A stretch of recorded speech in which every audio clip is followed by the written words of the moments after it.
As U.S. and China trade standoff continues, China sets a slightly lower economic growth target for this year.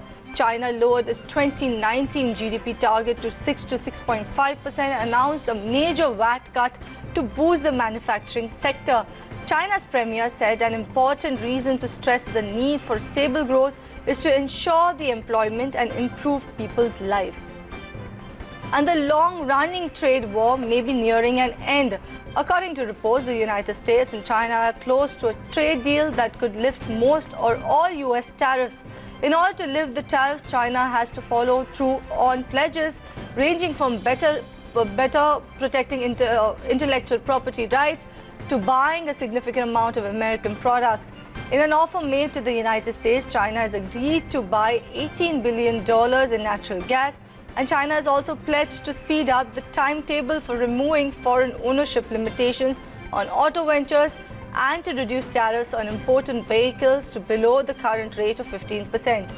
Do remember, citing progress towards the deal, Trump last week delayed a planned increase of tariffs on Chinese imports to 25% from 10% that was scheduled to take effect from March 1st.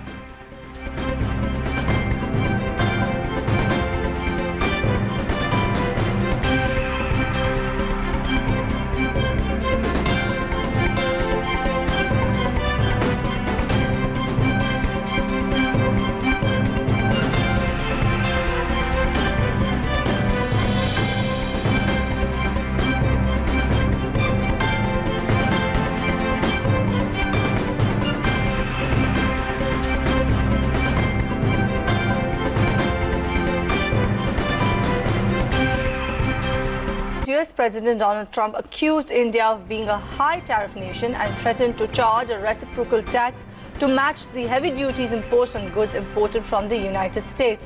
Trump's statement came while he was addressing the last day of the 4-day Conservative Political Action Conference.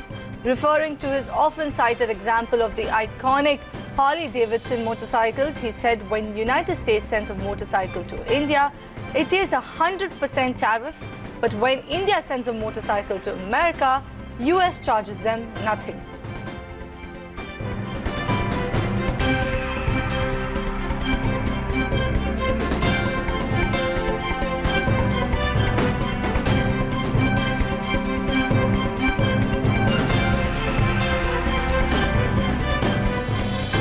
And U.S. President Donald Trump also said the dollar is too strong and takes a swipe at the Fed Chairman Jerome Powell as someone who likes raising interest rates. Trump highlighted that the United States economy is doing well despite the actions of the central bank. He added that he wanted a strong dollar but does not want it to be so strong that it makes it prohibitive for America to do business with other nations. And United States and South Korea confirms that they will no longer hold large-scale joint military exercises. The alliance's defense chief says the decision will support diplomatic efforts to achieve a complete denuclearization of the Korean peninsula. On Saturday, defense ministers from the United States and South Korea agreed to end the Fuel Eagle and Key Resolve series of exercises. South Korea's military says the two countries would instead conduct a new, smaller military exercise called Dongmyang from 4th to the 12th March.